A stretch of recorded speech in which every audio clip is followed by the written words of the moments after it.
Pessoal, bom dia a todos vocês que estão aí comigo. Desculpa um pouquinho o atraso, eu tinha avisado os líderes ontem que eu tinha uma consulta às 7 horas hoje. Já tem alguns dias que eu venho tendo dor de garganta e eu nem tenho amígdala, eu já tirei a amígdala e tá uma faringite que tá me incomodando e acendeu um pouco pro ouvido direito, esquerdo. Então, até a Maria me perguntou se eu não ia ter aula e achei que tinha avisado vocês, mas eu avisei no grupo de líderes ontem que eu marcaria aula para as 8 mesmo. Enfim, nem consegui ser atendido do mesmo jeito, que era um encaixe, não deu certo. Ver se eu consigo ir agora à tarde ou semana que vem. Bom dia a todos vocês, né? A gente tem 4 alunos hoje somente, Valéria, Maria, Jéssica e Fran. E a gente vai trabalhar a parte de queimaduras. E a partir do momento que a gente encerrar a disciplina de queimaduras, vocês já estão liberadas para poder descansar, estudar e se preparar para a prova interativa que começa no dia 4, tá bom, gente?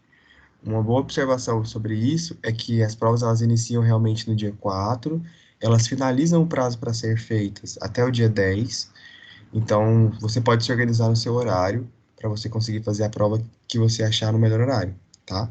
Só lembrando o seguinte, que a partir do momento que você é, entrar na prova para poder fazer no portal, você não pode mais sair. Você vai ter um tempo de 3 horas para poder fazer a prova. Se você entrar e sair, você perde a prova, tá bom?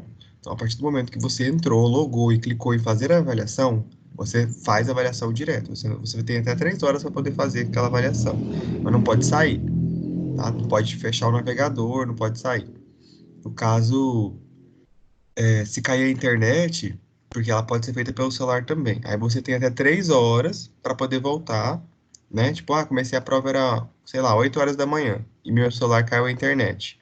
Perdi tudo? Não, você tem até as 11, 8, 9, 10, 11, até as 11 da manhã para você voltar e fazer a atividade. Então, se cair a internet, não tem problema não, tá bom? Você só não pode sair da prova e querer voltar sem ser por outros motivos. Tudo bem? Bom, então vamos dar continuidade aqui na aula de queimaduras, né? Vamos falar um pouco dessas queimaduras. Essa aula é muito tranquila, gente. É uma aula bem tranquila, bem fácil, não tem segredo. E a gente vai até lembrar de algumas estruturas da pele, né? Tecido cutâneo, tão importante como barreira imunológica, né? Ele faz parte da imunidade inata, barreira física de defesa do nosso corpo. Inclusive, é um tecido estratificado, né? Extremamente compactado, com as células cutâneas que se transformam a cada período de tempo para poder proteger como barreira física a entrada de patógenos no nosso organismo, né? A gente sabe disso. E que essa pele, né, é um órgão que possui camadas evidentes, que conforme nós vamos tendo a anatomia mais interna, suas camadas vão sendo evidenciadas. Inclusive, ela participa aí do controle de água e de temperatura do nosso corpo, né? Como, por exemplo, aí, através da regulação da temperatura por meio de glândulas sudoríparas e a desidratação também é evidenciada aí por conta das glândulas sudoríparas, no caso de sudorese intensa, né? Outro tipo de funções. Ela tem função nervosa, por conta que a gente lembra lá da Morfo 1, que a pele ela tem uma estrutura muito inervada. Então, consequentemente, essas estruturas nos trazem o quê? A sensação de sensibilidade, de tátil, de calor, frio, né? Dor, por conta das inervações que se dissipam, né, por todo o nosso tecido cutâneo. Para a gente poder lembrar um pouquinho isso aí, tá, pessoal? Aqui nós temos, então, a estrutura da pele, só para vocês visualizarem, né? Eu tenho aqui, então, ó, a minha famosa derme, né? Ou, perdão, a epiderme, a derme está por debaixo, né? É toda essa estrutura aqui. E o tecido cutâneo, ele faz uma parte aí de um pós-derme, né? Lembrando aí que abaixo do tecido do cutâneo, onde nós encontramos o próprio tecido muscular. É importante a gente lembrar o seguinte, que quanto mais a queimadura vai descendendo, né, vai descendo aqui nessas estruturas, que a gente tem, que são camadas da pele, mais grave nós possuímos o estado de queimadura. Tudo bem? Só para a gente poder deixar isso bem claro. Então, aqui na minha epiderme, eu vou ter um nível de queimadura específico, na minha derme, eu vou ter um outro nível, e quando eu chegar na minha hipoderme, tá? Ou até mesmo a visualização de músculos ou ossos, significa que é o estágio mais grave de queimadura já evidenciada, tudo bem?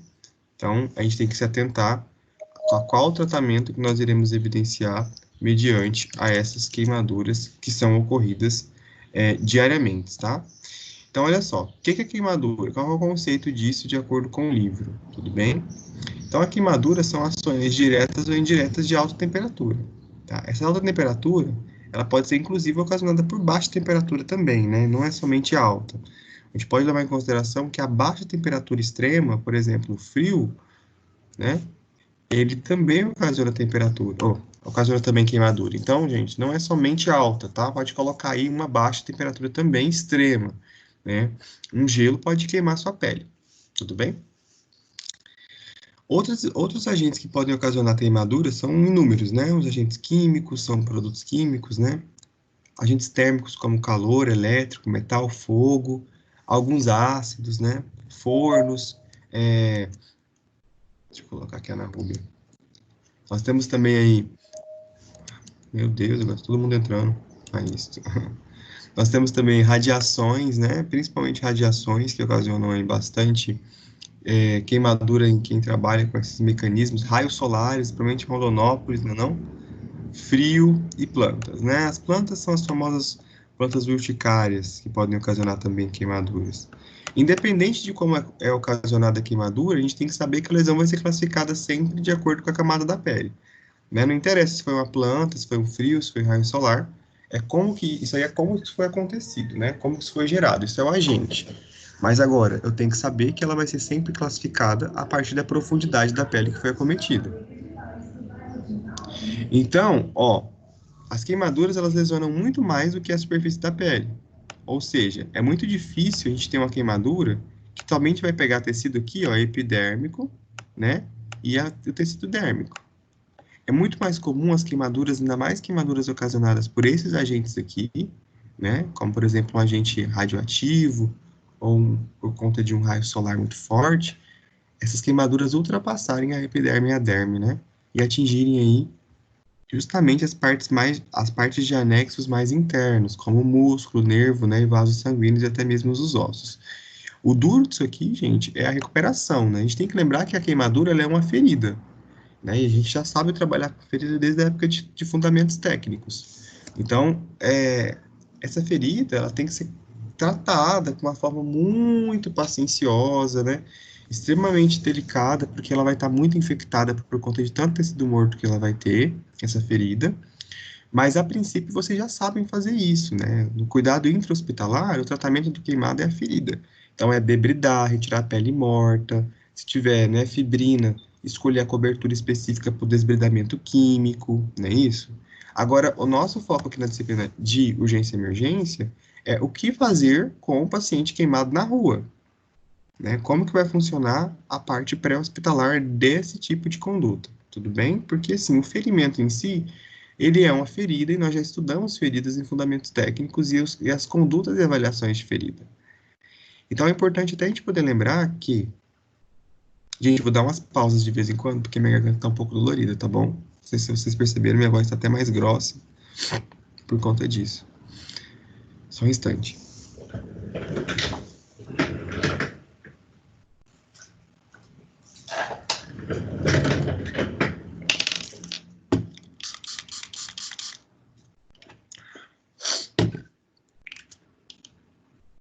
Então, vamos lá, gente. Então, ó, inclusive, é importante, né, a gente poder avaliar o status epidemiológico das condições de queimadura no nosso Brasil, né?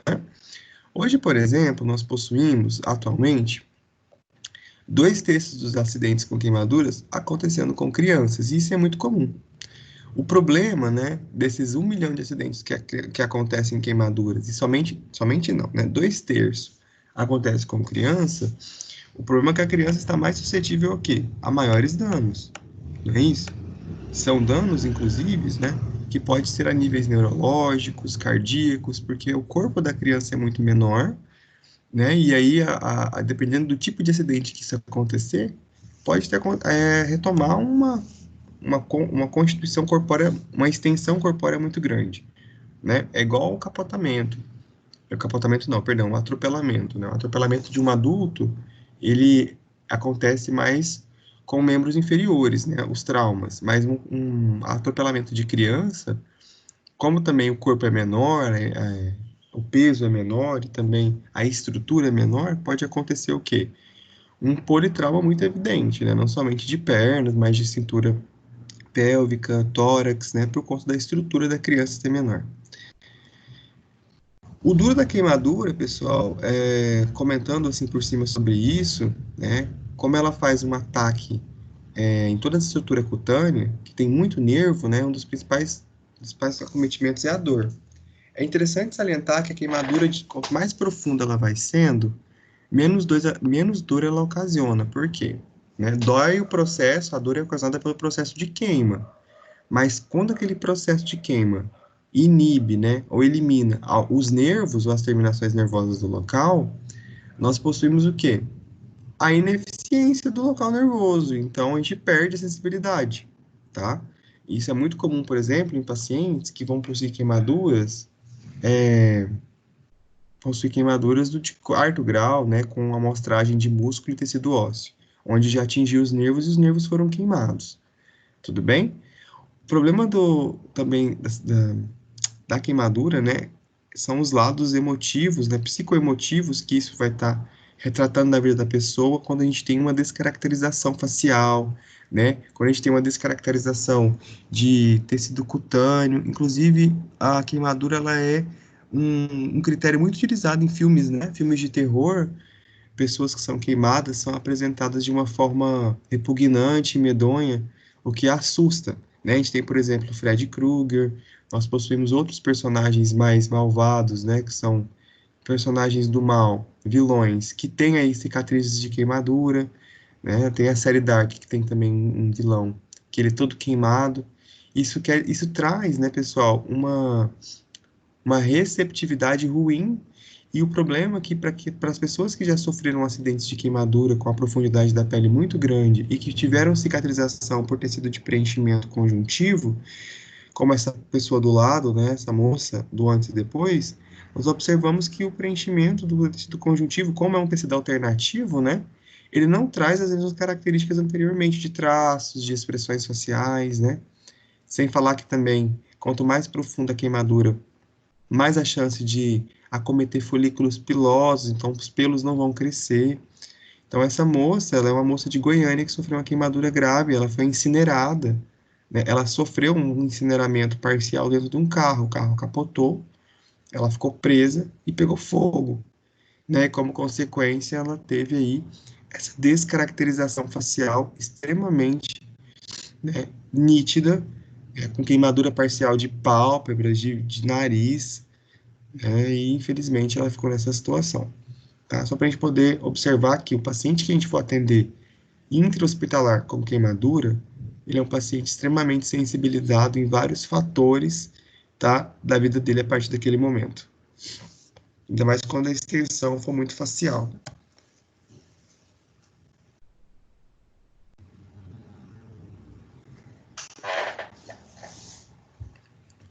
Bom, aqui, pessoal, a gente pode observar que essa lesão ela pode ser ocasionada, como eu disse para vocês, né, com todos os agentes casuais, que nós já trabalhamos no primeiro slide. Então, físico, que envolve temperatura, né, coisas quentes ou muito frias, a radiação de sol, de aparelhos específicos, né, os produtos químicos, principalmente os acidóticos, né, e produtos biológicos. Então, por exemplo, existem animais venenosos que é diferente de peçonhentos, nós já vimos isso, que vão eliminar conteúdos ou substâncias, né, nesse momento de defesa para poder ocasionar queimaduras, tá? Então eu tenho tantos animais quanto também produtos vegetais que podem ocasionar isso, tudo jóia? Então isso aqui a gente já tinha comentado, que são aí fatores que podem desencadear uma queimadura. Se eu perguntar o que pode desencadear uma queimadura, são todos esses fatores aí.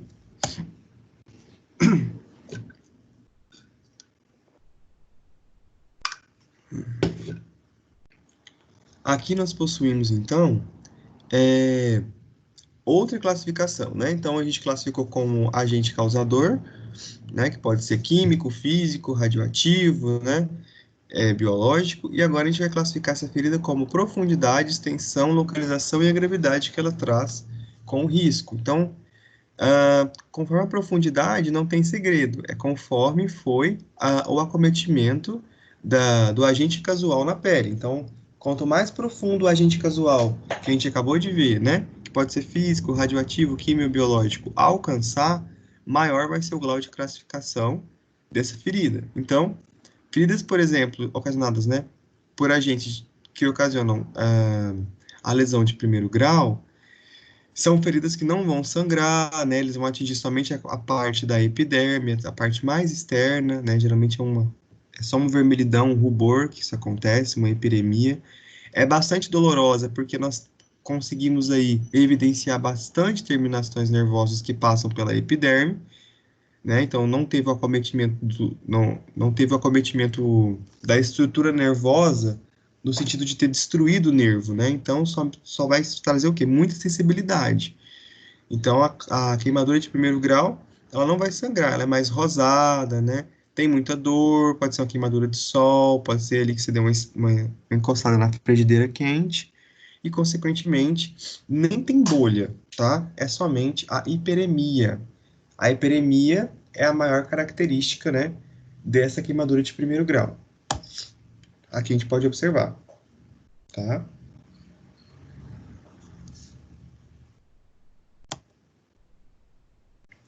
Já a queimadura de segundo grau, pessoal, ela vai atingir, né, o que nós chamamos de derme, tudo bem?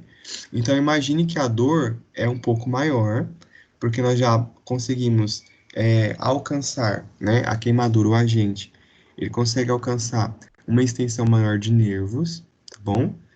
E essa característica de segundo grau é a que vai possuir bolha. Essa bolha pode ser chamada também de flictemas, tudo bem? Nós não retiramos bolhas, nós não perfuramos flictemas. Por quê? Entende-se que como aquela camada da pele ela foi rompida, né, o líquido intersticial que estava ali nos meados, nos intermédios daquela estrutura, ele vai formar essa bolha. E líquido intersticial, quando forma bolha, na verdade ele se transforma, né, ele vem proveniente de líquido linfático. Então vai ter bastante, né, naquela bolha ali, bastante célula de defesa, bastante leucócito, linfócitos, que é interessante até mesmo para poder manter a hidratação da pele ao lado que foi lesionada. Então nós não perfuramos flictemas, nós mantemos a ferida, né, úmida. Ela tem essa característica também, mas nós vamos mantê-la úmida para não ressecar e não desidratar e também, consequentemente, né, o curativo ele tem que ser fechado, né, retirado ali o excesso de pele morta para que não aconteça o ingresso, né, de agentes patógenos naquela região. Então, é uma cura mais lenta porque ela é mais profunda, né? Tem possibilidade de formar cicatriz? Com certeza, porque ela é uma estrutura mais profunda, então aquela pele ela pode cicatrizar com tecido conjuntivo e não com tecido original, formando então essa característica de cicatrização, tá? Então aqui a gente pode ver o flictema. Né? E aqui também fazendo a formação já de exudato, né? Então é uma queimadura mista, que eu tenho em primeiro grau em alguns locais, né? E aqui já, essa parte maior, eu já tenho segundo grau no pezinho do bebê. A bolha, ela não pode surgir necessariamente no primeiro momento. Ela pode vir a surgir horas depois. E isso também pode continuar classificando ou classificada como segundo grau. Então, já de terceiro grau é a mais grave, não é? Nós estudamos, vocês já sabem disso. Ela vai atingir, então, todas as estruturas da pele, então todos os anexos da pele vão ser acometidos, o que o torna o quê? De pouca dor. Mas por quê, prof? Porque vai queimar todos os nervos. Nós vamos queimar os nervos parcialmente, tudo vai ser queimado. Então o paciente não vai ter dor, né? Consequentemente, também ele perde a função, né? Ele perde a função de vasos, de nervos, de ossos, de músculos, né? Se na nossa de segundo grau a cicatrização ela tem risco de fazer queloide, né? Com uma cicatriz muito evidente. Imagine vocês uma queimadura com risco de terceiro grau, né? Provavelmente, então, ela vai ter uma dificuldade aí muito grande de cicatrização, porque as células epiteliais que poderiam se regenerar para contribuir com o preenchimento do local estão todas mortas, nós não possuímos estímulos nervosos para que isso aconteça, né? Ela vai se tornar uma ferida extremamente úmida por conta do vazamento externo do líquido linfático dos arredores da queimadura. Ela até mesmo tem uma coloração branca, amarela ou marrom, que vai indicar o quê? Tecido desvitalizado, né? Cor branca ou marrom é o tecido desvitalizado fresco, e quando ele se transforma preto, né, ou marrom mais escuro, é porque já é o tecido desvitalizado maduro em formato de necrose. Uma, uma observação importante é que as feridas de terceiro grau são feridas que precisam ser preenchidas a partir da colocação de enxerto. Elas não conseguem, né, se aproximar às bordas sozinhas, ou seja, ela não é uma cicatrização de primeira intenção, ela se torna uma cicatrização de terceira intenção por conta do afastamento de bordas extremamente gritante, né, naquela estrutura onde foi ferida pela queimadura. Tudo bem? Então, observe esse de terceiro grau.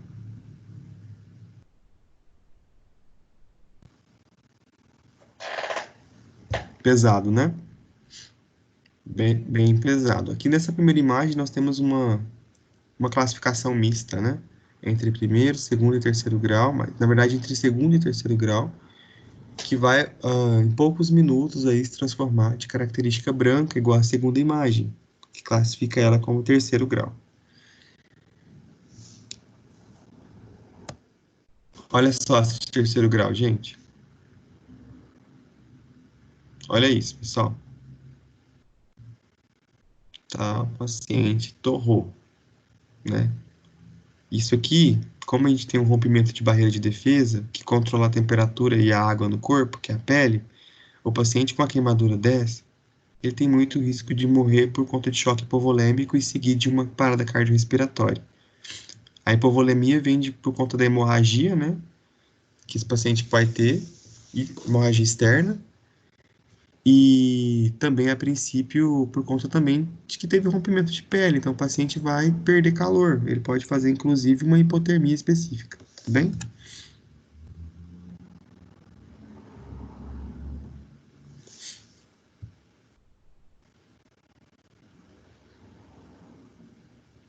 Gente, se vocês observarem nessa imagem, observem que a gente tem aqui, né, analisem bem as estruturas que estão cortadas. Provavelmente isso aqui, o agente casual, foi algo evidenciado por choque, por eletricidade, tá bom? Observem que a eletricidade, ela entra por uma estrutura e ela tem que sair por outra, né? Então, aqui eu tenho um sinal de abertura muito grande, que pode ser por onde a eletricidade, a corrente elétrica saiu, tá?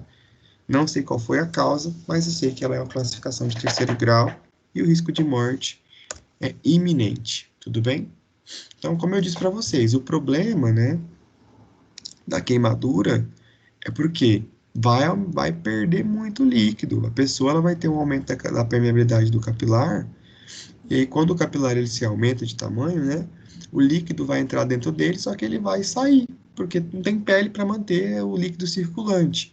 Por isso que traz essa característica de umidade na ferida de queimadura. Os principais rankings, né, que nós temos de morte por queimadura nessa extensão é o choque hipovolêmico, o paciente vai perder volume, aí, bom, perdeu o volume, o que acontece? O coração para de bater, por isso tem que hidratar esse paciente, né, manter acesso dele até chegar no hospital.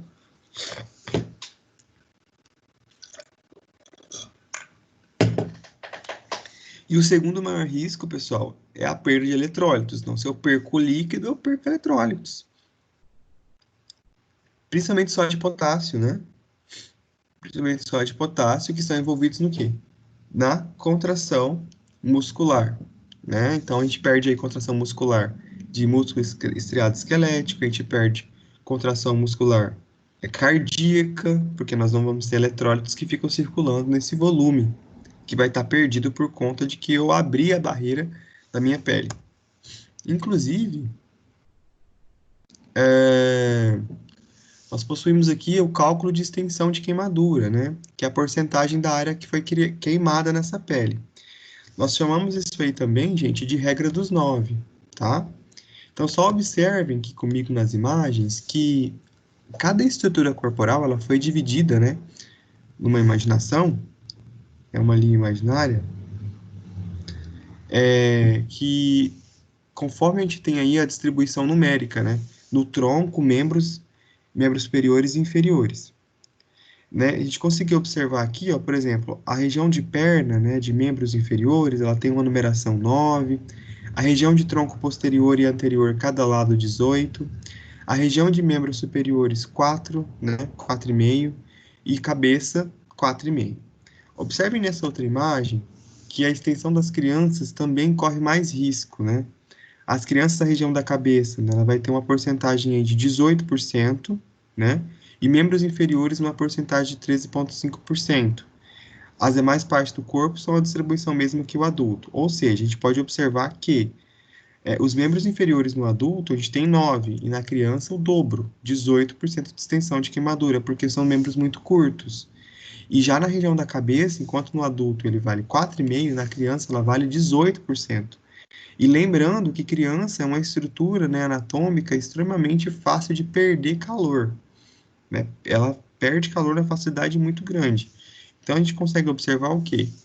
Que, de acordo com a Rule of Nines, que é a regra dos noves, nós possuímos então uma discrepância de porcentagem distribuída, né, nas extensões corpóreas para calcular a quantidade de queimadura que a pessoa sofreu.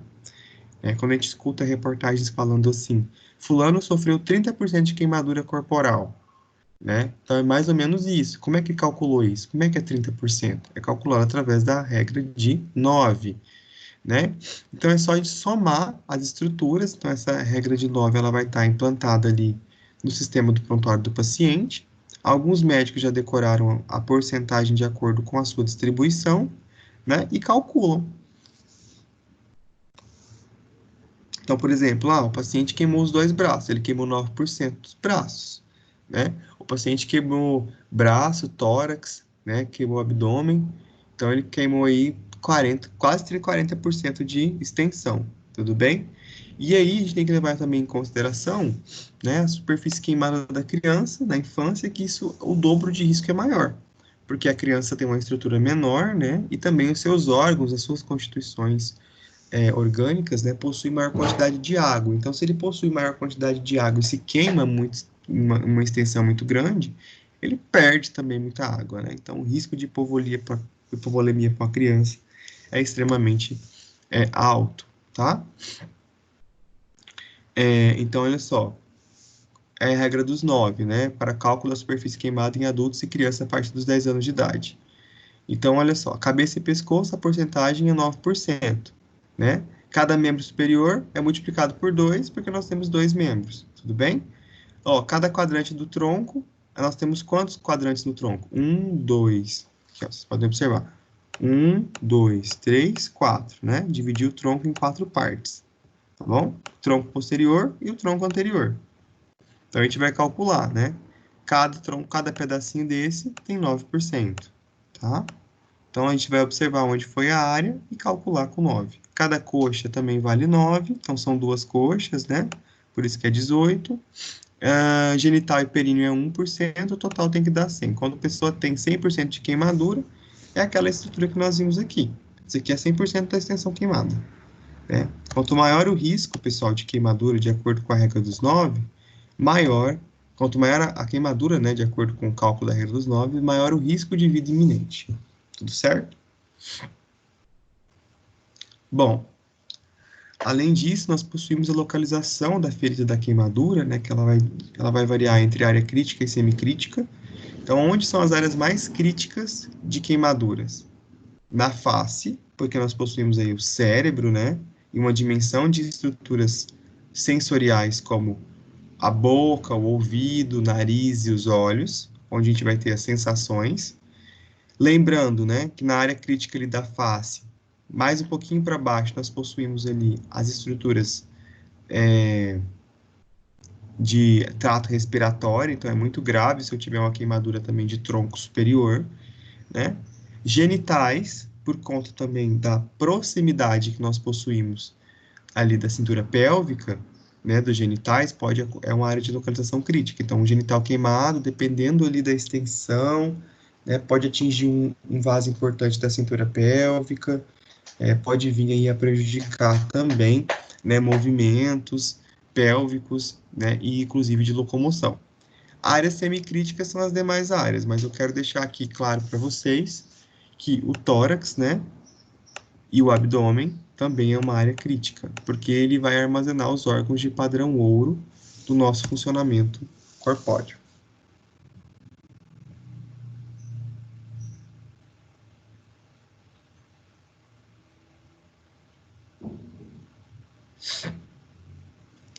Olha só então. O que vai depender, o que vai classificar então se a ferida, se a queimadura em si ela foi muito grave, né? Bom, a gente acabou de falar. Se foi profunda, né, de primeiro, segundo, terceiro grau, a extensão, que é o tamanho dessa queimadura. Então, uma coisa é ter uma queimadura de terceiro grau restrita do corpo, outra coisa é ter várias queimaduras de terceiro grau em toda a extensão corpórea, né? Se essa queimadura envolveu áreas críticas ou não, se foi idoso ou criança, que são situações, né, de faixa etária que se perde muito líquido em queimaduras, consequentemente aumenta o risco de hipovolemia, né? E se além da queimadura o indivíduo teve lesão, gente, aí é pior, né, cara? Se o indivíduo já tem lesão, por exemplo, uma lesão de fratura, né, uma fratura muscular, e aí se queima, né? E ainda tem doença de base, como diabetes, hipertenso, ou tem problema cardíaco, gente, então aí a gravidade é muito iminente, com a chance mínima de sobrevivência. Tudo bem? Temos que avaliar isso. Inclusive, por isso que existe o XABCDE na hora, né? Porque a gente avalia o paciente como um todo, no caso dele estar queimado em grande extensão, nós conseguiremos aí, né, nas grandes extensões de queimadura,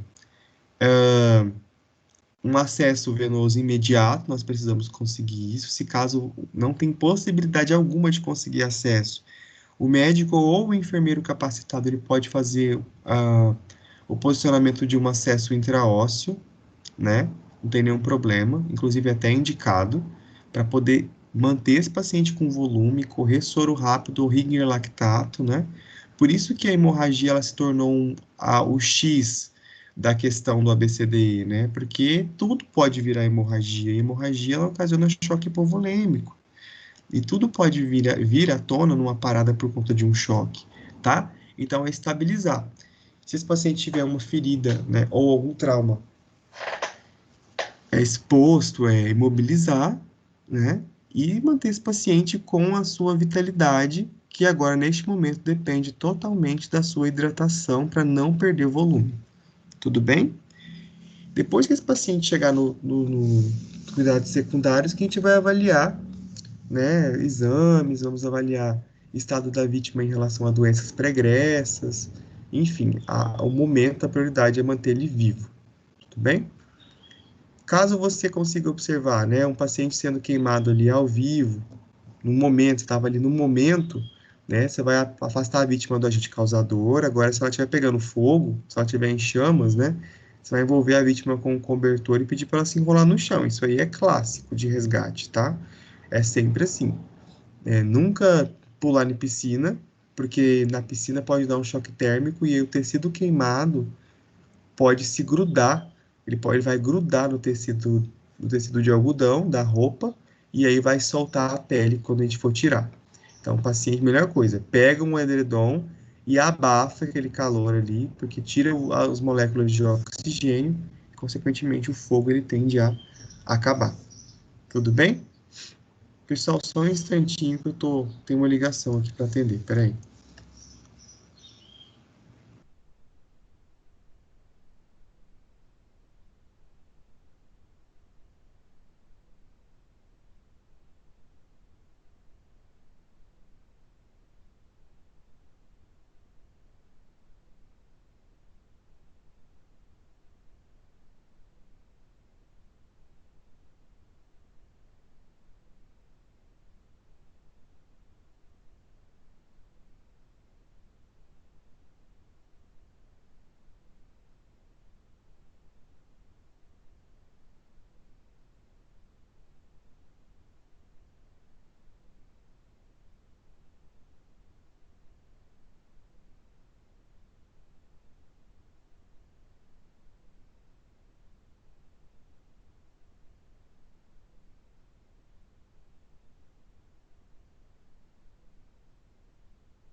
Pessoal, olha só que interessante, né? Acabei de receber uma ligação para fazer um transporte de uma criança que foi vítima de queimadura em primavera. Meu Deus. E só que óbvio, né, gente? Eu não fui, não posso, tô dando aula aqui com vocês. Mas que interessante, né? Coincidência falar disso nesse momento. Queimadura, eu perguntei a porcentagem aí, foi 45% de queimadura. Água quente, tá? Parece que tava acidente com chimarrão ou coisa assim. Água de chimarrão. Tá vendo, gente? É isso aí mesmo, né? Isso que acontece, né? Essas consequências que vão acontecer, os acidentes. Por isso nós temos que estar preparados. No caso, então, se vocês presenciarem isso aqui, né? Vocês vão pegar lá o edredom ou uma coberta, né? Um pano tem que ser um tecido pesado, gente. Não pode ser um tecido muito levinho, não. Para poder abafar aquele fogo e eliminar as moléculas de oxigênio e reduzir o índice de queimadura. Tudo bem? Ó, retirar as roupas. Pode retirar roupa? Pode. Inclusive deve, né? Porque aquele resto de tecido queimado, ele pode grudar na pele e virar infecção. Mas não é indicado a gente pedir para a pessoa pular na água, tá? Com o fogo, com a roupa, porque pode gerar ali o que? O emplastamento do algodão na pele. Quando a pessoa estiver ali consciente, né, a gente pode oferecer muita água para essa pessoa até os. Na verdade, gente, esse oferecer muita água é um cuidado hospitalar que eu coloquei aqui agora, que eu lembrei, que ele é errado, tá? A gente nunca vai oferecer água, não, tá? Isso aqui é não oferecer água. Agora que eu lembrei. Eu colocava o nãozinho aqui para os alunos para a gente poder questionar isso. Né? A gente nunca vai oferecer água em caso de ferimentos, né? Porque a água ela pode percorrer ali locais que foram abertos, né? E promover aí problemas. Então a gente não oferece água, a pessoa fica quietinha, a gente chama um serviço de emergência, né?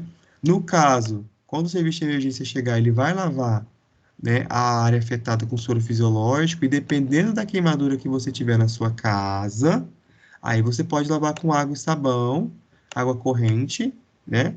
E consequentemente, isso é mais definido para uma queimadura aí de primeiro grau. Queimaduras bolhosas com flictemas, nós não furamos os flictemas e consequentemente também é, essa área essa área não vai ser lavada assim, não vou furar o flictema e lavar. Agora, quando for uma extensão de terceiro grau, gente, o paciente não vai ter nem condição. O paciente vai estar ali, terceiro grau de queimadura, muita dor, liga para o SAMU, tenta tranquilizar a vítima, e quando o SAMU chegar, né, quando você for o enfermeiro do SAMU, o que será a conduta? Avaliar a hemorragia, acesso venoso periférico, controle de oxigênio, né? Então você vai colocar ali um cateter nasal tipo óculos no paciente, certo? Imobilizar ali com manta térmica aquele paciente, né? Pôr uma manta térmica para ele não perder calor, socar ali bastante soro fisiológico e bastante soro Ringer lactato e mandar uma transferência para a vítima, hospital, tá? Lá no hospital, esse paciente vai entrar com antibiótico, vai manter a hidratação e vai começar os curativos específicos para os seus ferimentos, tá? Então, sempre depois lá dentro do hospital, né, a gente vai buscar os sinais e sintomas dos traumas associados, como que foi a estimativa de área queimada, observar, né, avaliar o nível de consciência desse paciente, se ele está sonolento, né, porque às vezes a quantidade de dor é tão intensa que o paciente desmaia. A gente tem que avaliar, inclusive, né, o médico vai solicitar a opinião de cirurgião para ver se é preciso reconstituição de enxerto, né, muito comum. Então, é onde vai começar os procedimentos, né? Então, sempre assim, no pré-hospitalar, nós vamos manter o quê? Qual que é a nossa função enquanto enfermeiro do SAMU, né, para o atendimento a queimado grande? Primeira coisa, a vítima vai checar no X, né? Hemorragia, não tem hemorragia? Beleza, enquanto isso, uma outra pessoa já da equipe, né, vai observando via aérea, ofertando oxigênio por via catéter nasal tipo óculos, né, observa ali o aspecto do corpo, se tem algum tipo de trauma além da queimadura, da extensão. Acesso venoso, não conseguiu o periférico, parte para o intraósseo, corre imediatamente cristalóide em grande volume. O que é isso? Soro fisiológico puro ou, né, Ringer lactato. Tudo bem?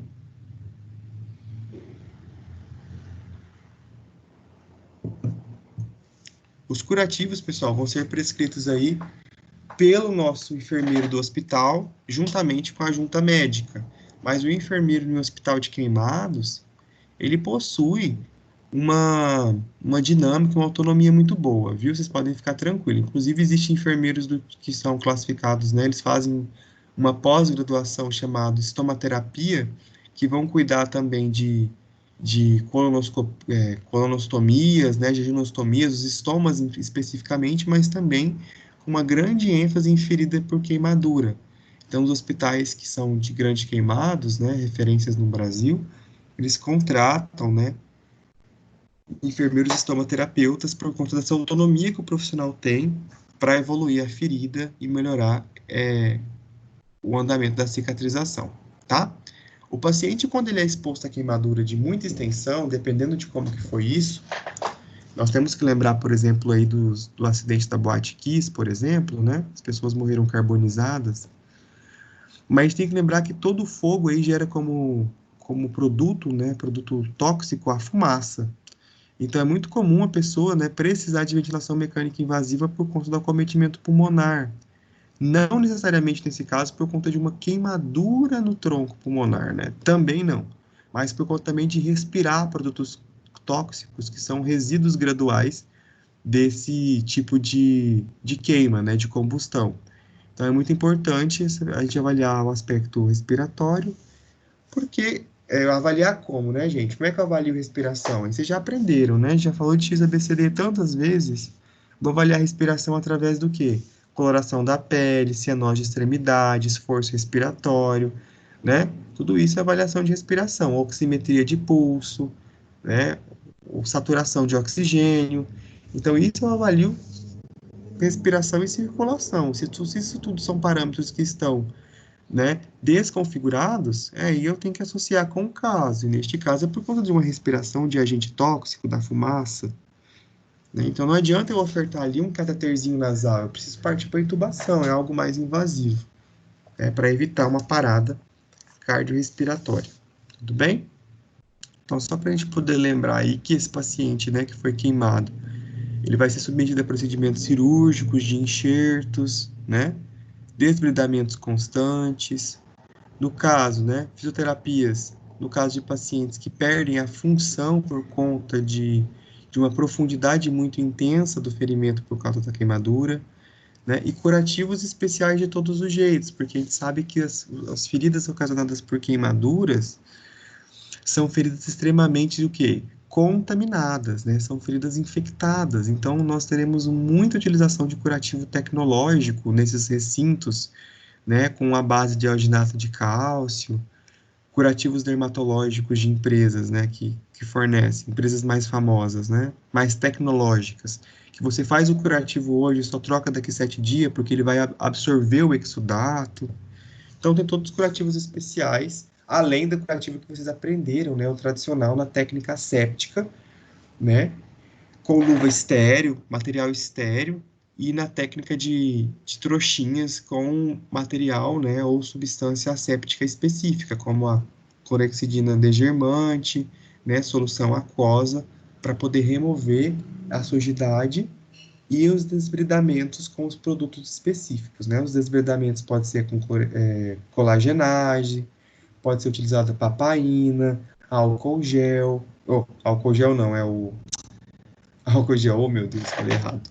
Pode ser utilizado a substância de base de água, né? Não de álcool. Inclusive, né? Nós nunca vamos utilizar álcool nenhum em ferida, né? Eu acho que é de tanto falar de álcool gel que eu falei errado aí, me perdoe. Né, os desbridamentos eles vão ser mais utilizados com o quê? Então, com a nossa pomada lá, desbridadora, né? Que é a colagenase, né? Desbridamento químico, né, gente? Isso aí que eu tô falando. A colagenase é muito utilizada, a papaina, né? Ah, a gente tem também, para a ferida, né? A sulfadiazina de prata, que é a ferida mais característica de queimaduras, porque a sulfa ela tem pigmentos de prata, inclusive ela é cara por conta disso, e essa prata ela evita, gente, que aconteça a proliferação bacteriana, né? Por isso que os filtros dos bebedouros de água têm prata no carvão, a carvão ativado com prata, porque a prata inibe o crescimento bacteriano. Não sei se vocês sabiam disso. Tudo bem?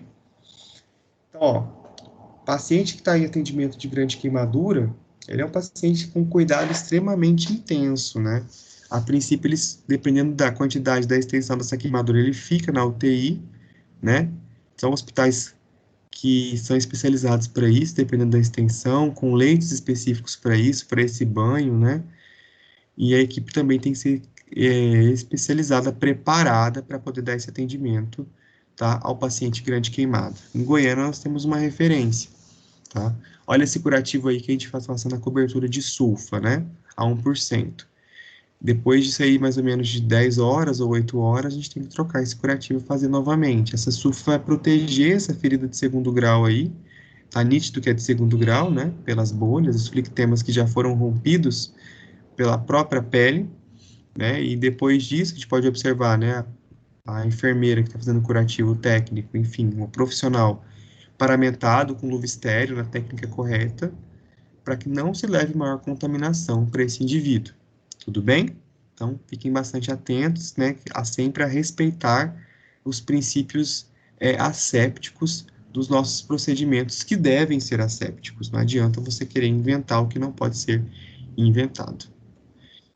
Bom, pessoal, a aula de hoje, como eu tinha dito para você, é uma aula extremamente pequena, rápida, fácil, né, tranquila, que é a queimadura. E aí, pessoal, eu quero deixar aberto para pergunta. Alguém tem alguma pergunta específica para essa aula?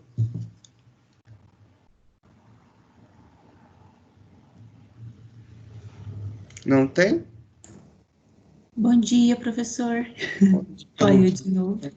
Então, eu só queria falar assim que eu achei muito interessante. Eu sempre quis saber, né, a respeito da porcentagem, como que a gente Calculava. classificava, né? Nossa, achei muito interessante essa regra dos 9, só que eu nunca procurei para saber também. É, Mas por conta achei da muito, resolução. então achei muito interessante. É, Obrigada. nada, imagina. Então, assim, essa regra dos 9, a gente tem que saber que ela existe, porque, por exemplo, não é a nossa realidade trabalhar em um hospital de queimado aqui em Rondonópolis, né? Não estou falando que vocês vão ficar aqui pro resto da vida, nem eu quero. Mas, assim, vamos supor que o seu primeiro emprego, né, você trabalha num hospital regional da vida e que você vai receber essas pessoas que foram vítimas de queimaduras, porque é a referência que hoje é o regional, e vamos supor que você é um enfermeiro lá, né, recém-contratado, acabou de formar, então você não precisa obrigatoriamente memorizar as respectivas numerações para cada estrutura do corpo, mas você tem que saber, poxa, o paciente está grande queimado.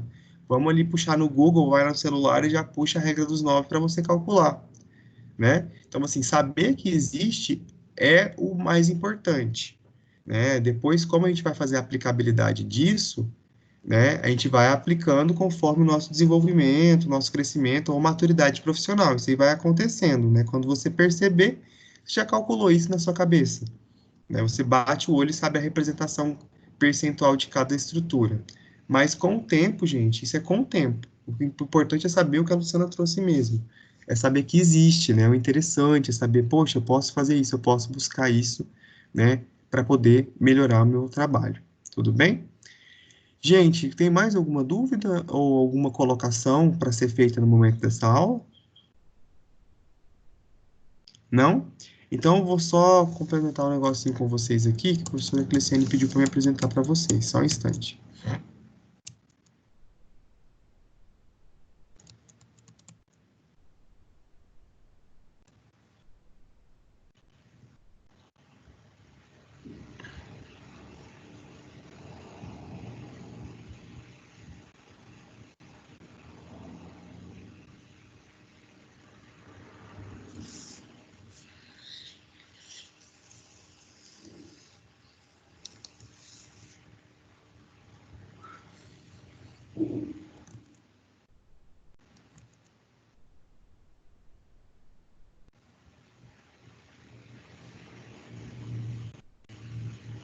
Pessoal, eu quero trabalhar com vocês aqui de uma forma bem rápida. O resultado do avaliar do ano passado, tá? Que vocês votaram, que vocês avaliaram a instituição no ano de 2019, né? Isso acontece sempre no segundo semestre do ano. É uma avaliação própria da instituição, né, que ela usa para poder avaliar o que nós precisamos melhorar. Usa a opinião do aluno, né, dos colaboradores também, dos professores, dos administrativos, para poder consolidar o que precisa ser melhorado.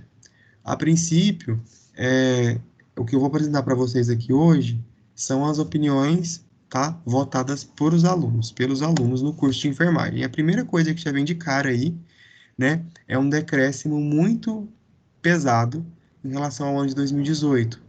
O nosso NPS, né, que é o nosso... O que é o NPS? É se você indica o curso que você faz para as pessoas, caiu pela metade. Então, em 2018, nós tínhamos aí 65% dos alunos indicavam o curso de enfermagem da Unic Rondonópolis. Em 2019, 31% indica. Isso é um problema muito difícil, né? Isso é muito sério, eu até chamo a atenção de vocês para isso, para refletir, porque é o seguinte, o Nurse Promotional Score, né, que é essa sigla, ela é utilizada nas empresas privadas de todo o mundo para poder avaliar o índice de indicação. O grande problema quando você não indica o seu curso é que você dá um tiro no pé do seu próprio diploma, tá? Então, como eu formei na Unic, eu sempre fui formado na Unic, estudei na Federal, na residência, então, assim, eu nunca tive problema em bater no peito e vestir a camisa de onde eu estudava. Eu nunca tive vergonha de dizer, né, que eu estudava numa instituição privada ou que a instituição, enfim, eu fazia curso em meio período, eu nunca tive esse problema.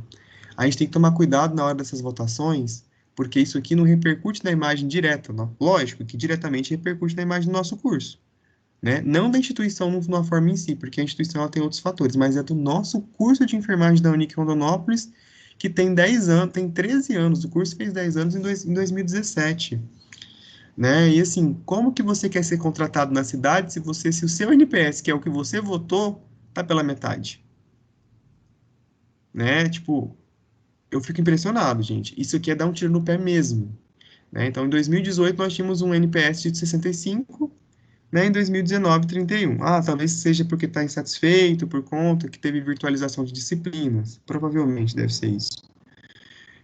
Mas a gente tem que levar em consideração que as virtualizações, né, elas acontecem por conta de portarias evidenciadas do MEC, né? Então, por exemplo, no ano de 2019, em 2 de janeiro deste ano, no dia 7 de janeiro, né, aconteceu o quê? A virtualização de 40% das disciplinas da matriz. Isso não da faculdade Unic em Rondonópolis. Isso foi uma ordem, isso foi um protocolo ministerial no dia 7 de janeiro de 2019. Então, o presidente Jair Bolsonaro, ele aprovou, né, pelo ministro da Educação, em que os cursos de graduação presenciais públicos e privados pudessem aderir até 40% da sua matriz curricular.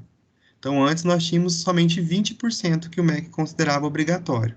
Agora são 40%. Inclusive, as revoluções nas faculdades públicas já estão acontecendo em relação a isso. Eu acredito que muitas vezes o aluno ele não consegue, né, a grande maioria do aluno não sabe, e aí acabou votando por conta disso no NPS. Então, o nosso NPS ele caiu muito, tá? Ele está em 31% somente dos nossos alunos. Nós temos, então, 400 alunos, desses 400, 31% vai indicar o curso de enfermagem lá fora no mercado. O restante não vai indicar o próprio curso que ele faz. Então, assim, só para a gente poder entender como que funciona esse índice, tá, de NPS. Tá? Ele vinha em 17, 18 no índice de 60%, né? Em 2016 chegamos aí uma parte mínima de 10% de indicação, né? 2015, 24%, e hoje ele voltou, né, em 2019, referente ao ano passado, em 31% de indicação. A gente tem que fazer o quê? Melhorar esse percentil votando, indicando o curso, né, gente? Isso aí eu acho que é óbvio. Eu mesmo, eu voto no NPS da instituição, eu vou... Gente, olha só, né? Como que eu vou votar não para o curso que eu trabalho, né? Eu acho assim, não, né? Então, se eu estou insatisfeito com a empresa, eu saio, né? No caso, eu, enquanto colaborador. A gente não pode deixar isso acontecer, né? Isso aí é a nossa imagem, a imagem de vocês, o diploma de vocês no mercado de trabalho. Mas isso tem como subir, né? Só a gente poder melhorar e avaliar melhor no decorrer desse semestre 2020/2, provavelmente vai ter o avaliar, só que eu acho que vai ser com uma outra perspectiva, né? No caso de avaliação das bases remotas, como é que foi as aulas virtuais. né, as aulas à distância, eu acho que vai ser mais ou menos dessa forma. Não sei ainda, tá? Mas só para a gente poder ver que teve um decréscimo da metade. Só que assim, graças a Deus, a qualidade do curso, isso aqui, gente, é a indicação do curso no mercado, tá? Pelos alunos. Mas a qualidade do curso, que é avaliada até 5, nós estamos com 4,2. Então, nossos alunos, né, vocês entendem que o curso tem uma qualidade. Então, assim, até um dado um pouco, assim, contraditório, né? Como que vota que tem uma qualidade boa, mas não indica, né? Então, é questão mesmo, eu acredito que são questões, assim, somente de saber votar, né? Esse NPS aqui também é saber justamente votar lá, que tem uma escala de 0 a 10, né? Quando eu falo para vocês colocarem 9 ou 10, é porque esse ponto de 9 ou 10 que vai subir o NPS. Se eu achei que foi 8, e você acha que 8 é uma nota boa, né? Às vezes você tira lá 8 na prova, tirei nota boa. Mas se você botar 8 para o NPS, ele não sobe, ele conta como neutro. Aí ele não sobe. Então, assim, às vezes 31% somente foi somente os alunos que votaram 9 ou 10, né? Que já vai fazer a soma do acréscimo do percentual. Caso contrário, não. Se você votou 7, 8, achando que, né, que são notas boas também, mas não uma nota de excelência, aí acaba que contribui para o decréscimo, tá bom? Então, olha só, nós avaliamos a instituição em 2019, né? O aluno avaliou de acordo com notas, né? Que vai de 2,9 a 3,4, 3,9 ou 4, e é classificado em zona crítica, de aperfeiçoamento, qualidade e de excelência. E aí são os critérios que a gente vai ser avaliado. Por exemplo, os nossos professores do curso de enfermagem, em 2018, nós estávamos com a nota 4,7.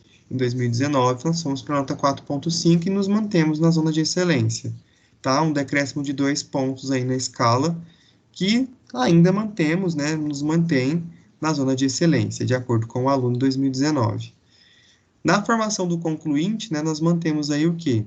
Que são a participação de eventos, né, superação de dificuldades, aprendizagens inovadoras. Os acadêmicos votaram em 2018 com uma nota de 4,1 até 5, nós mantemos até 4,1, então nos mantendo ainda na área ou na zona de excelência. Na organização didático-pedagógica, né, como os professores se organizam nas aulas, né, o conteúdo das disciplinas, como é que é as referências bibliográficas, se tem dedicação e organização para os estudos do professor, você percebe que aquele professor, ele se dedica para poder estudar para você, para dar uma aula, né? Em 2018, quando eu entrei, eu não nem participei desse avaliar em 2018, eu participei de 2019, né? Esse aqui, né? Foi 4,1, né? A gente está na zona de excelência? Está na zona de excelência, né? Mas a maioria dos alunos que votaram, eles acreditam que nós não possuímos, né, conteúdos, nós não nos organizamos para nossas aulas, né? Então, bom, não sei, né? A minha nota do avaliar que os meus alunos me deram foi 4,8 de 5, né? Então a minha nota foi muito boa. Obrigado, gente, pelo meu reconhecimento. Mas isso aqui é um contexto geral dos professores do curso de enfermagem, tá? Então ele entrou aí com 4,1 nesse ano de 2019. O ambiente virtual do aluno, né? O que que é avaliado? A navegação, a interatividade. Isso, gente, eu acho assim muito injusto, assim, falando como uma pessoa de fora. Porque, olha, o portal trava, dá problema? Dá problema. Mas quando eu era aluno, dava muito mais, tá? Hoje, por exemplo, a gente tem acesso a uma biblioteca virtual incrível. A gente tem acesso a aplicativos remotos 3D de anatomia. A gente tem acesso, inclusive, eu quero até mostrar para vocês, um evento online que vai ter, que a gente chama de EAC, né, que é Encontro Científico Acadêmico Virtual da Croton, que acontece anualmente. Eu descobri isso ontem. Inclusive, quem tiver algum interesse em publicar algum resumo, me entre em contato, fale comigo, que a gente pode fazer resumo de qualquer coisa, tá? E aí tem, inclusive, publicação em anais de evento. Então, assim, eu acho que é aquilo que eu acabei de falar na semana passada para alguns alunos, né? A gente tem duas visões. Ou a gente pensa negativo, ou a gente pensa positivo, né? Então eu posso falar assim, nossa, mas que saco esse ambiente, esse AVA é uma porcaria, meu Deus. Ou eu posso falar, meu Deus, eu tenho à disposição a biblioteca virtual com o livro atualizado. Eu nem sabia, por exemplo, enquanto professor, que eu tinha o livro da enfermagem de estudo de casos do Einstein na biblioteca virtual. Gente, quando eu vi aquilo ali, eu fiquei passado. Eu falei, meu pai amado. Cara, é muita qualidade, porque, tipo, eu nunca, eu sempre que, vocês têm noção, eu comprei esse livro, gente, uma professora. Porque eu sempre queria ter esse livro. E hoje vocês têm ele aí na biblioteca de vocês. E não é qualquer pessoa que pode ter, é somente quem é vinculado à instituição, né? Então, assim, dá para riscar, gravar, sublinhar, fazer blocos de anotação na biblioteca virtual, né? Às vezes nem precisa pegar o livro físico, o livro que está lá, o e-book, é mais atual do que o físico, né? A biblioteca tem livro pra caramba, biblioteca física, né, também. Então, assim, as aulas estão sendo postadas, tem conteúdos de videoaula postado, tem o Desafio Nota Máxima, que é uma plataforma para poder estimular o aluno a estudar, né? Isso tudo é difícil de ser entendido porque, gente, o estudo, quando ele é mais interativo, depende de você, entende? Então, é meio que um boicote, às vezes, que eu entendo, né? Quando coloca uma nota muito baixa, a nota tá boa, a gente tá na zona de excelência ainda, graças a Deus.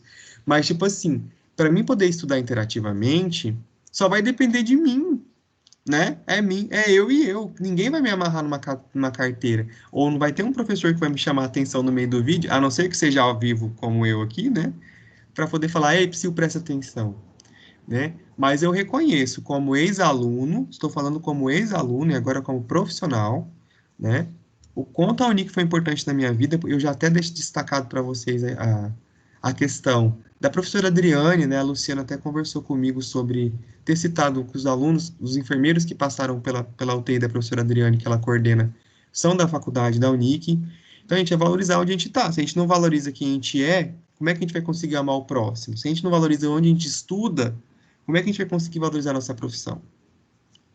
Né? Então, é pensar nisso, ó, pra gente. Esse ambiente virtual, por exemplo, é o que está dando suporte para a gente fazer o que a gente está fazendo agora. Não é? Concordam comigo? Que o ambiente virtual é o que está dando suporte para a gente poder estar tendo o aprendizado de hoje, para a Luciana ter aprendido que existe uma regra dos 9 que vai calcular a porcentagem de queimadura do corpo. Então, assim, é que as pessoas reclamam muito, né, gente? Mas graças a Deus, nosso aluno ainda manteve a gente na zona de excelência, com 4 a 4.1. Mas, por exemplo, é graças ao portal que nós estamos tendo o aprendizado hoje, né? Neste momento aí. Talvez essa visão mude um pouquinho, né? Até peço para vocês me ajudarem em relação a essa visão. Estou trabalhando comigo, assim, um momento assim, sabe? Nós possuímos dois tipos de visão. Ou eu reclamo, ou eu aplaudo. Eu acho que quando a gente não reclama, a gente vai para frente, né? Então, se a gente precisou passar por essa pandemia, amém. Se a gente precisou passar por coisas na vida da gente que foram ruins, amém.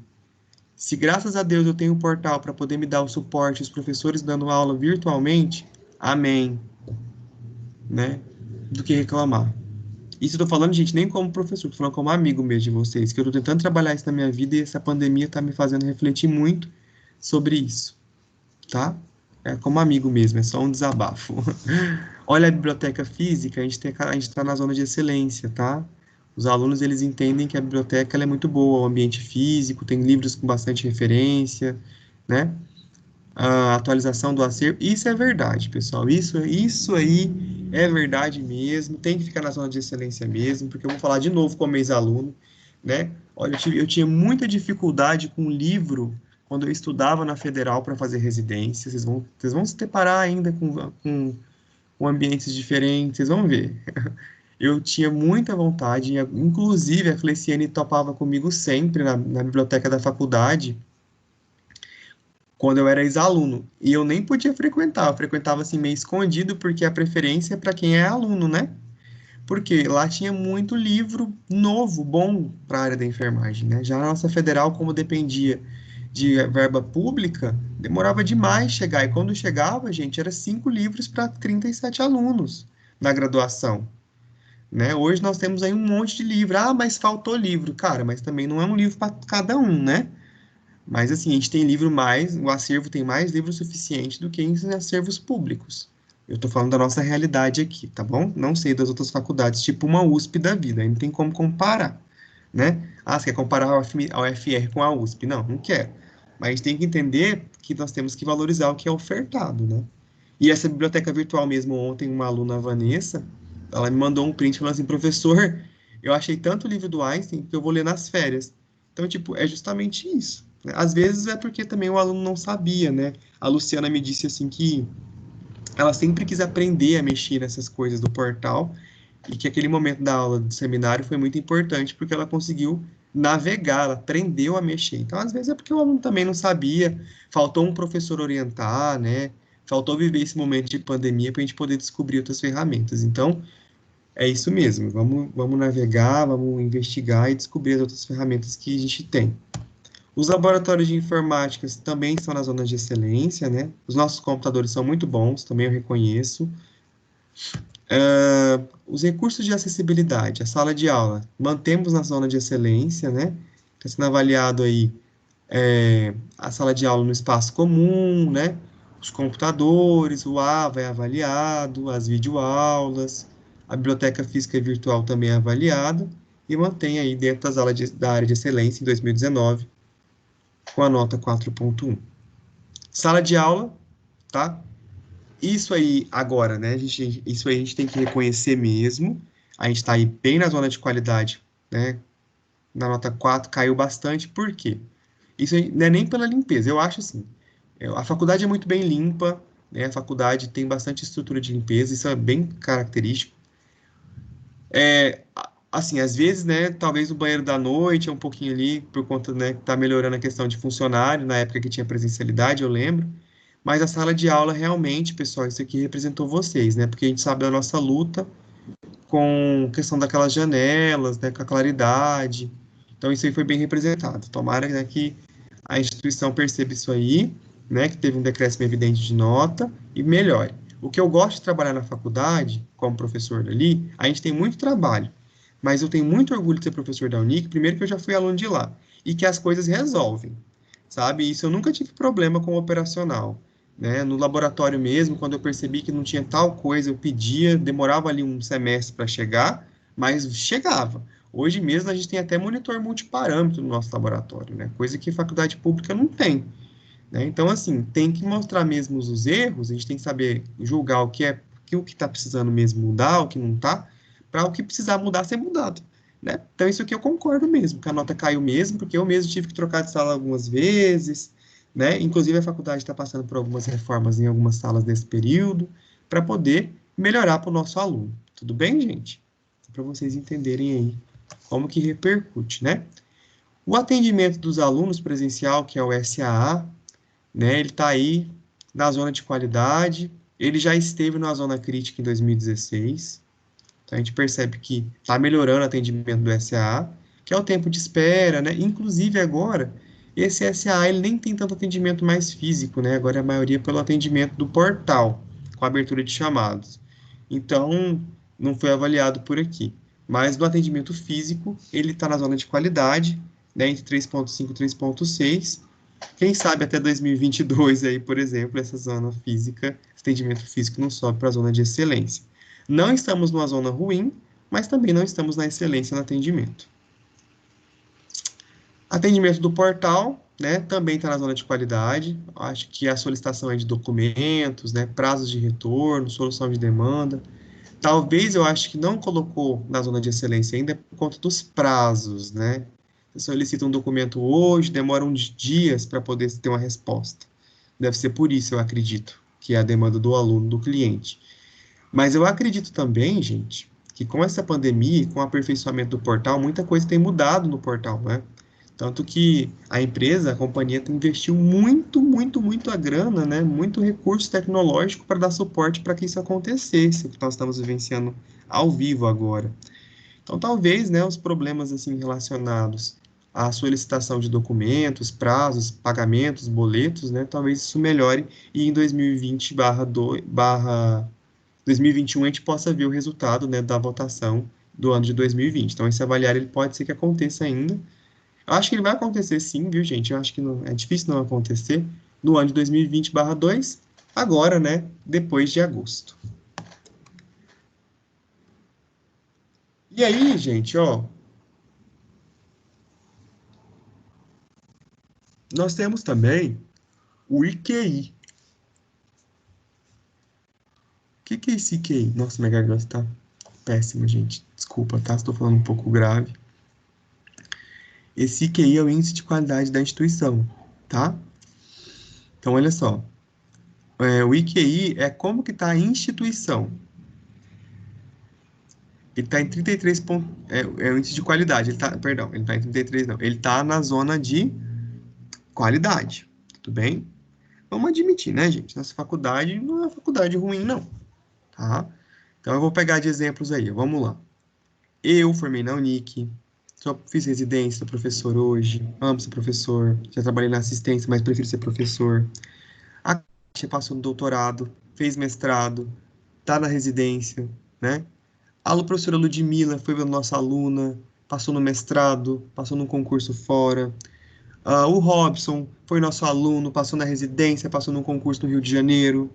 A Marla foi nossa aluna, passou no mestrado lá em Portugal. Ah, tem mais gente.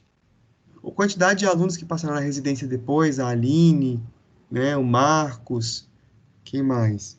Então, assim, gente, quantidade de aluno, a Línia, a enfermeira Línia, que é a referência no estado em estomaterapia, né?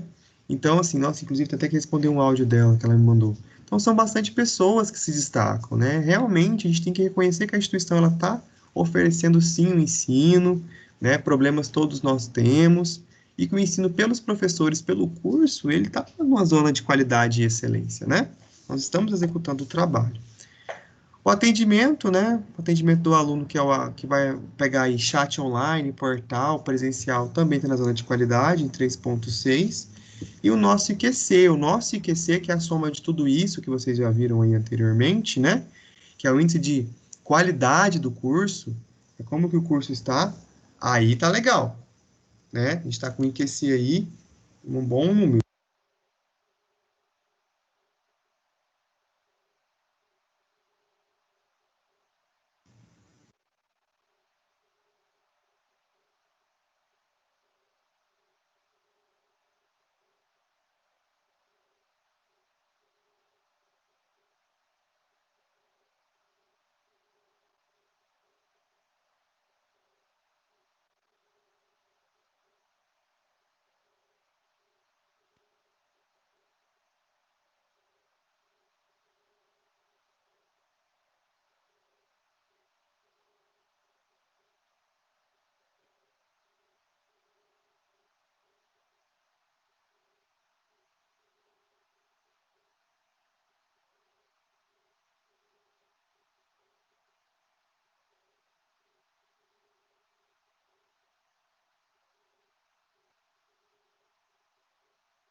Gente, tentava no mudo aqui, eu não vi, perdão.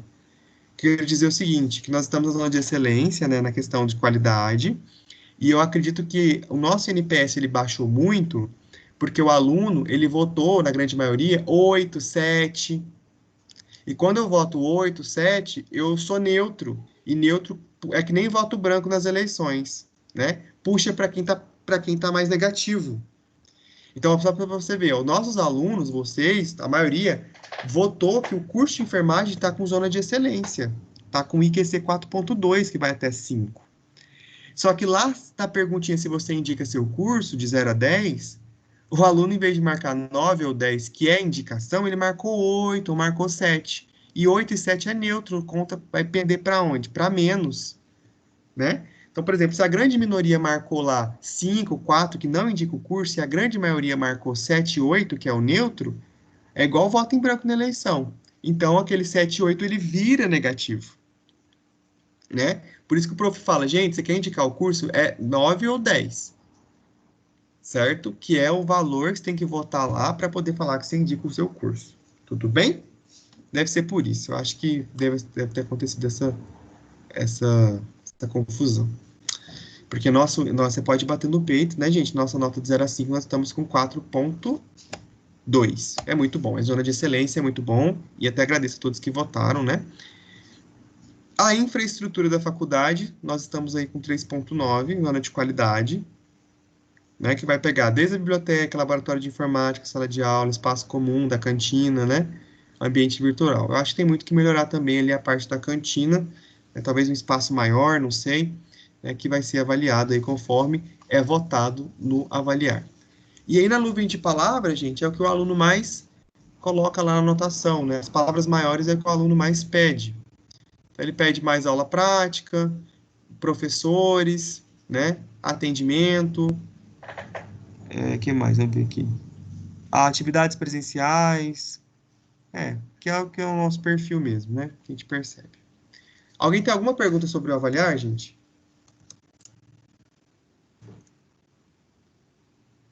Lu, tem alguma pergunta? Jéssica, Maria, Suelen? Não, prof. Não, Tá bem explicadinho? Vocês entenderam, né? Sim. Tá, Só o vamos NPS agora... que deixa a gente bem... O NPS que deixa mas... a gente... O NPS, o problema do NPS é isso que eu te falei, né? É trabalhar com os alunos que, quando você quer indicar a instituição, você tem que votar 9 ou 10. Se você colocou 8, porque assim, quando eu tiro 8 numa prova, eu acho que eu fui bem, né? Então, às vezes, o Sim. aluno é aquele aluno assim, a faculdade não tá 10, não tá 9, mas tá 8. E votou 8, mas o 8 ele conta como neutro, ele puxa para o lado negativo, né? Ele vai somar nos votos negativos, que foram poucos, mas como teve muita gente que votou 7 ou 8, se é professora de matemática, você entende o que eu estou dizendo, o cálculo ele puxa, ele pende para o negativo. Então, eu acredito que a grande maioria tenha votado 8 ou 7, não votou 9 ou 10. E então é por isso, né? Porque assim, o que salva, o que leva a crer nessa possibilidade é porque o nosso IQC está muito bom, né? Tá com a qualidade alta. Então é porque a grande maioria não votou 9 ou 10, votou 8. Então, assim, a gente não tá tão ruim assim, pode ficar tranquilo, tá bom? Beleza. Gente, eu quero só falar com vocês também sobre as provas interativas, né? Elas vão começar dia 4. A prova, essa disciplina que a gente está tendo agora neste momento, a Blended, né? Que é urgência e emergência, ela é uma prova interativa. A disciplina DIB, na verdade, ela tem parte no portal e parte comigo na prática. A oficial 2, então, não sou eu que faço, ela vem feita pela instituição, ela é institucional. E ela vai começar a ser disponibilizada no portal no dia 4, tá? Então, vocês vão ter do dia 4 até o dia 10 para poder fazer essa prova. Eu quero só que vocês atentem o seguinte: se você não fazer a prova até as 23h59 do dia 10, você vai ser candidato de segunda chamada, tá bom? Que vai ser também no ABA. Eu não sei como é que vai funcionar a segunda chamada ainda, a princípio. Mas, se você faltou a prova, né, não quis fazer, você teve 6 dias para poder fazer a prova. E mesmo assim, aconteceu muitas coisas, não deu para você fazer, segunda chamada. Ah, professora, eu não fiz oficial 1 do senhor. Eu acredito que teve poucos alunos que não fizeram, né? Ele pode conseguir a pontuação agora também na prova oficial 2. A gente lembra que a minha prova, a oficial 1 vale 1.000 e a 2 agora 4.000. Não é isso? Então ele pode conseguir agora, é o momento. Uma observação também. O melhor navegador para poder abrir a prova é o Chrome, tá? Do Google Chrome. Não é legal que vocês, na verdade, quando vocês abrirem a prova, clicar e sejam cientes que clicou para poder fazer a prova, você vai ter um tempo de 3 horas para resolver as questões. Não pode sair, gente, tá? Você não pode ficar, você só tem ali 3 horas, é só uma vez, é uma tentativa, em 3 horas. Professor, mas minha internet caiu, porque a prova ela pode ser feita no celular também. Quando a internet cair, o sistema vai reconhecer essa queda. Aí você pode logar novamente, desde que você logue num período de 3 horas. Então, se caiu a internet agora às 10 e voltou às 11, né, você tem ainda mais 2 horas para poder logar. Entenderam? Caso vocês observem algum tipo de questão errada, peraí, só um pouquinho. Caso vocês observem que tem alguma questão errada, algo nesse sentido, vocês podem entrar em contato com o e-mail do tutor da disciplina e mandar a questão. Ou pode me mandar também, que eu mando o e-mail para esse tutor. Não tem problema nenhum, não. Pode mandar para mim. Mas eu acredito que tá tudo certinho, tá? Alguma dúvida, Suelen? Su, tem dúvida? Porque como aqui na fazenda tem muito... porque como aqui na fazenda tem muita questão de queda de energia, queda de internet, principalmente porque eu saí da aula por causa que a energia foi embora, eu tava com dúvida nessa questão, de se caso eu estiver fazendo a prova e a internet ela cair, Na se prova, a prova iria fechar ou daria um ponto. ele fecha, mas ele vai reconhecer que teve queda, você pode entrar novamente, tá? Mas você não pode fazer assim, por exemplo, caiu a energia agora, né? 9 horas. Tem 9, 10, 11, 12, tem até as 1, né? É meio dia e meio para poder fazer. Então, aí, caso você não consiga, você tem que falar com a gente, né, a coordenação, para poder falar sobre os casos. Isso aí pode acontecer mesmo. Mas você tem um prazo de até 3 horas para poder restabelecer a energia, a internet e poder voltar, tá bom? Obrigada, prof. Nada. Gente, mais alguma dúvida em relação a provas? Não? Então tá, pessoal, ó. Então, bom final de semana para vocês. Obrigado pela companhia, tá bom? Na semana que vem nós vamos estar juntos aí na aula com estudo de caso, provavelmente, né? Dia 12, nossa, dia dos namorados, nossa próxima aula. Ah, não, é dia 5. Dia dos namorados é dia 12, mais pra frente, na outra semana. Hoje é dia 29, verdade. E daí no dia 5 eu vou trabalhar um estudo de caso com vocês. Aí o que a gente vai fazer? Eu não vou trazer slide, eu vou abrir o livro na biblioteca virtual e a gente vai trabalhar o estudo de caso direto do livro, tá bom? Daquele livro de métodos de caso do Albert Einstein. Bom, só agradecer vocês por tudo, pela paciência, por terem participado da aula. Desculpa um pouquinho do atraso aí, né? Foi por conta da minha consulta, do meu tentativa de encaixe frustrado que não deu certo. Mas nós nos vemos na semana que vem, tá bom? Até lá. Até, prof. Tchau, tchau. Bom final de semana, se cuide. Você também. Obrigado. Tchau. Tchau, gente.